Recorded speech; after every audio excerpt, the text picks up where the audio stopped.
Welcome to Coach's Corner, Cat fans. Glad to be here. Certainly, as we move on to Week 14, hard to believe it's flying this fast. And at stake is what we kind of talk to the kids about, a trip to the ship in the shoe.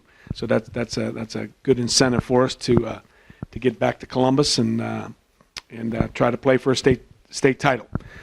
So this week we will be playing Coshocton, who we've never played before. We don't know a whole lot about them, although seeing them on film and all that kind of stuff we do, but not much about their history or anything like that.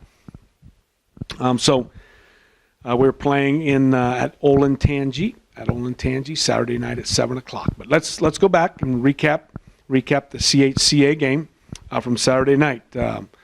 Tough conditions, tough windy and cold conditions. Probably, I don't know, wind chills probably in the 20s, something like that. And the wind was really blowing across the field, and so it definitely had a huge role in the game, especially in the kicking game. So the game score was 35-21. Felt really good about that score. I think they had their lowest score was 33, and I think the most that they had given up was maybe in the 20s. And so really good performance by our guys. We got off to a great start. We scored two early scores in the first quarter. Throughout the game with those 5 touchdowns, we had 5 different guys score touchdowns, so that's a really good sign that we're spreading the wealth. And Dylan, who usually has a rushing touchdown somewhere in there, was just distributing and had 8, 10, 12 carries, but didn't score. So we had 5 other guys score. So, but it was a tough battle. CHCA came in with a really good team, a big, strong, physical team with a 215-pound running back that ended up with 190 yards rushing, and so. We just made him work, though. We made him work, and the wind hindered some of their passing, which was pretty good all year. We made the plays when we needed to. We got 3 turnovers from them, and we only had 1 ourselves, so that was a plus. And our kicking game was excellent. Again, even though we didn't punt for long yardage, they got some decent rolls, and the couple that we did punt.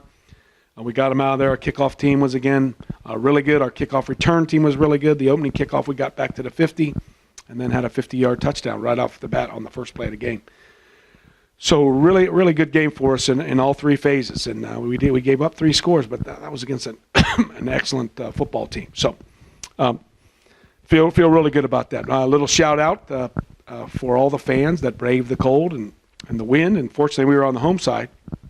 And so the wind was at our back, so that, I guess, helped us, and I guess that sting probably hurt them a little bit worse.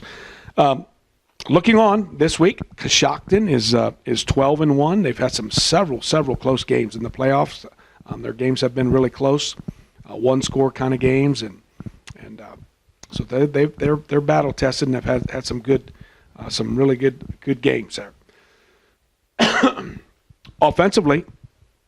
Offensively, Coshocton is a wing T team, a pure wing T, very similar to Delphus Jefferson and similar to Versailles in some ways. They prefer to run the ball, probably 65-70% of the time. They have some good multiple weapons, not real fast, not real fast team, but 5 guys that are 6 foot, 6'1", 200 to 210 pounds. Their tight end is a big, strong guy who's more of a blocker, but their 2 wings, the fullback and the quarterback, all look like clones of each other. 5 guys, like I said, about 200 pounds. Those 5 guys are the core of their team and core of their defense also. So they'll be out there quite a few plays, and I guess the worry is that they can run that ball and chunk away, and we can't get them off the field, and they make lots of first downs, and so we don't have our offense out there very often. But we feel good about what we're doing and the plan that we have, and hopefully we can stop them. And one of the keys to victory will be stopping them on first down. Make them try to go 2nd and 7, 2nd and 8, and maybe try to throw and get them out of rhythm and get them out of what they really like to do, and that's run the ball and run the ball some more. Defensively, a very, very vanilla team. They line up in a 4-3 defense, and they don't blitz much, they don't stunt much. But like I said, they have those 5 core guys and a couple good, tough, not real big D linemen, but good, tough D linemen. And so they just sit there and make you try to chunk it down the field on them. So hopefully we can find some holes and spread the wealth and get our guys the ball in space and use our quickness and speed. I think is an advantage for us, and score some touchdowns again. That's been kind of our motto. I know that sounds crazy. We all want to score touchdowns, but for a while there we were getting field goals and not finishing drives. And these last 5 weeks, really since Anna, we've finished off really well. Injury report. Let's talk about that there. Unfortunately, Patrick Klosterman, our senior defensive end, broke his ankle last week in the first quarter, so he'll miss the remaining season. Has surgery tomorrow, so that's unfortunate. Creighton Bettinger has done a really good job all year. Patrick actually had a sprained ankle and missed a couple games a few weeks ago.